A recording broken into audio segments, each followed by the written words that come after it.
O gigante de Korengal.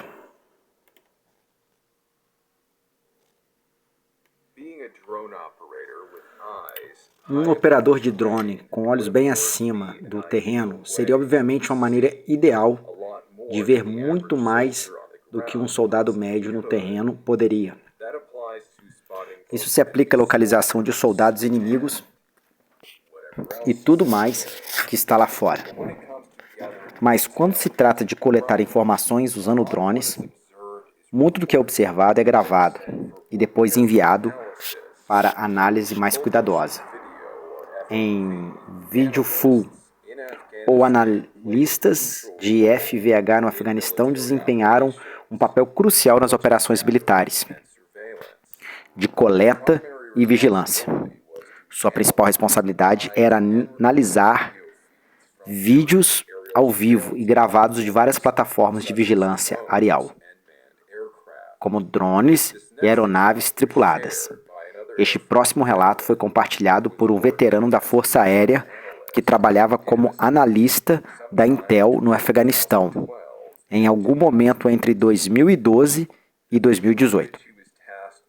O vídeo que ele foi encarregado de revisar foi gravado perto do Vale dos Corais, na província de Kanar, que muitas vezes servia como rota secreta para insurgentes talibãs, para canalizar homens e suprimentos através da fronteira com o Paquistão. Parece que seu objetivo principal, ao revisar as imagens, era determinar padrões de vida, basicamente obtendo uma ideia do que as pessoas viviam na área, possivelmente insurgentes inimigos, o que eles estavam fazendo no dia a dia, diariamente, quando eles acordam, quando eles vão, quando eles voltam, se chegam com armas, que tipo de armas, etc. Isso normalmente é feito antes de realizar qualquer outra operação na área, como enviar patrulhas a pé para as aldeias e assim por diante. No entanto, este aviador escreve testemunhando uma visão muito mais enervante. Ele descreve: eu fui um analista de FMV em 2012 a 2018. Estávamos fazendo uma imersão pré-operário no nordeste de Conhal, obtendo padrões de vida em quase todos os corpos quentes. Vimos alguns caras ao redor de uma fogueira, o que é completamente normal, mas comecei a assistir para ver se conseguia identificar alguma arma. Depois de cerca de 20 minutos, o que pensávamos ser dois caras amontoados sobre um cobertor se levantou. Quero dizer, esse cara fez o resto dos caras parecerem crianças em termos de altura. Ele se levantou e caminhou até uma cabana de barro que ele teve que se curvar para entrar. Estávamos usando um infravermelho, então eu não pude dizer se ele era ruivo ou não, mas eu só sei que ele era grande, com pelo menos 2 metros a 2,70 metros de altura. Vale a pena notar, a partir de suas observações, que ele indicou que este gigante em particular estava se misturando com os moradores locais. As pessoas no Afeganistão e nas regiões vizinhas, há muitos são tribais, aderindo às suas diferentes culturas. Talvez os gigantes, não longe de seres humanos, sejam igualmente diversos, incluindo suas dietas. Talvez nem todos eles são comedores de homens. É claro que nada se sabe realmente sobre esses gigantes, além do que foi pouco observado. Mas do que diz respeito à coexistência com os humanos e com os homens, indicou em seu testemunho que os gigantes foram documentados já por pelo menos 5 ou 6 mil anos. Um gigante chamado Golias lutou com o exército filisteu, e ele era o soldado mais temível, com quase 3 metros de altura, e carregando uma lança de bronze, com uma ponta que pesava quase 15 libras por si só. Apenas a ponta da lança, em comparação ao seu rifle militar padrão totalmente carregado, pesa metade disso. Longe de Golias ser o único gigante, Os anais do rei Davi, 3.000 anos atrás, indicaram que havia outros remanescentes de uma antiga raça de gigantes, que ele e seus homens lutaram e mataram em batalhas posteriores, junto com aqueles relatos muito antes, dito por Moisés e Josué. Eles são frequentemente chamados naquela época de Refaíns, sendo descendentes de um gigante chamado Rafa. Outro desses foi morto pelo irmão do rei Davi, Jonathan, em uma batalha em Gate, terra natal de Golias, como o gigante de Kandahar, em que foi registrado. O segundo livro de Samuel registra um homem enorme com 6 dedos em cada mão e 6 dedos em cada pé, 24 ao total. Como Golias à frente de um exército, seria de se esperar que qualquer tribo, o líder fosse frequentemente o maior, o mais cruel e o mais forte no grupo, que pode explicar por que um gigante chamado Og foi feito rei da região de Bazã, a noroeste do Mar da Galileia, na atual Síria. Como sabemos que ele era um gigante? Ele foi citado por Josué como sendo um dos últimos do reino.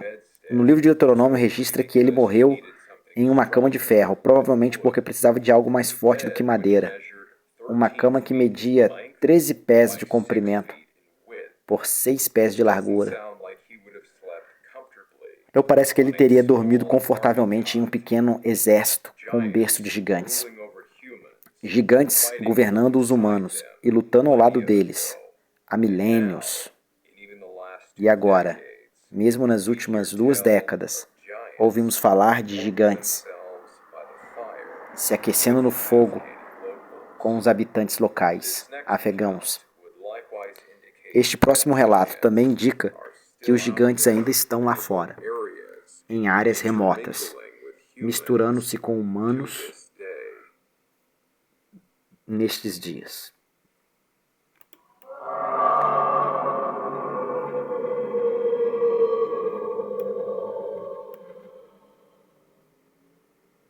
The Giant of Uruzgan. O gigante de Uruzgan.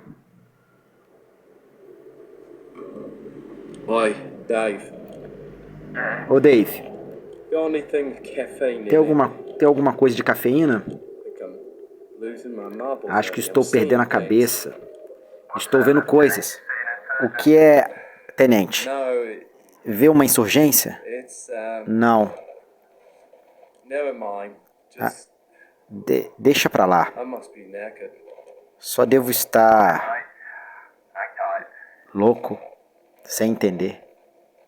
Aguarde. Next account was shared Neste próximo by relato, Australian foi compartilhado por um oficial australiano, Central Region, servindo na região central do Afeganistão, possivelmente com a força-tarefa de mentoria ou com a força-tarefa de operações especiais, com base no contexto que ele fornece. Em sua história, nós o encontramos sentado em seu carro blindado de um veículo à tarde da noite, mantendo-se atento aos insurgentes inimigos, como os soldados anteriores, observações durante a noite, ótica, como acontece com a maioria dos outros testemunhos. Não estou menos impressionado com o tom geral do fato que este homem assume ao compartilhar a sua incrível história. Algo que a Força Aérea foi entrevistado no programa Coast a Coast, na AM, mais ou menos afirmou, mesmo que você nunca tenha acreditado em algo como gigantes, quando de repente se vê olhando para que não pode fazer, você não pode fazer muito mais, apenas aceitar os fatos. O que o oficial australiano escreve? Ele descreve. Eu era tenente do exército australiano na época e fui destacado para a província de Uruzgan. Eu estava em um piquete que vocês Yankee chamariam de segurança ou sentinela nas primeiras horas da manhã. Estava examinando o vale com um termovisor, quando vi uma grande figura humana que parecia diferente do normal, porque não tinha as roupas habituais que os afegãos usariam. Parecia uma pessoa mais erguida, sem muitos detalhes no termovisor. E devido à distância, andava atrás de alguns compostos e pude ver o peito, axilas para cima. Espreguicei as paredes do composto para confirmar a distância, algumas vezes porque sabia que conseguiria um bom retorno das paredes. Pensei que estava em torno de 500 a 600 metros de saída, mas quando eu fiz uma varredura mais detalhada, percebi que ele estava mais longe. Usando o telêmetro a laser, fiquei chocado ao ver que, na verdade, ele estava numa distância de 1.800 metros. Não tinha pressa em o seguir, por cerca de 5 minutos antes de apagar no meu campo de visão. Você não tem ideia do que era, mas teria pelo menos 3,5 metros de altura. Não conheço mais ninguém que tenha visto algo assim. Nunca contei a ninguém sobre isso antes, mas ficou comigo durante todos esses anos. É claro que agora percebemos que ele não está sozinho ao ver algo assim. Tenho a sensação de que esses poucos relatos também não são os únicos. Mas é claro, como cada um desses homens indicou, ninguém quer sair por aí dizendo às pessoas que viram o que a maioria consideraria um monstro de conto de fadas, tão parecido com tantos outros que eles guardam isso para si, até que alguém tenha um interesse sincero em ouvir a sua história.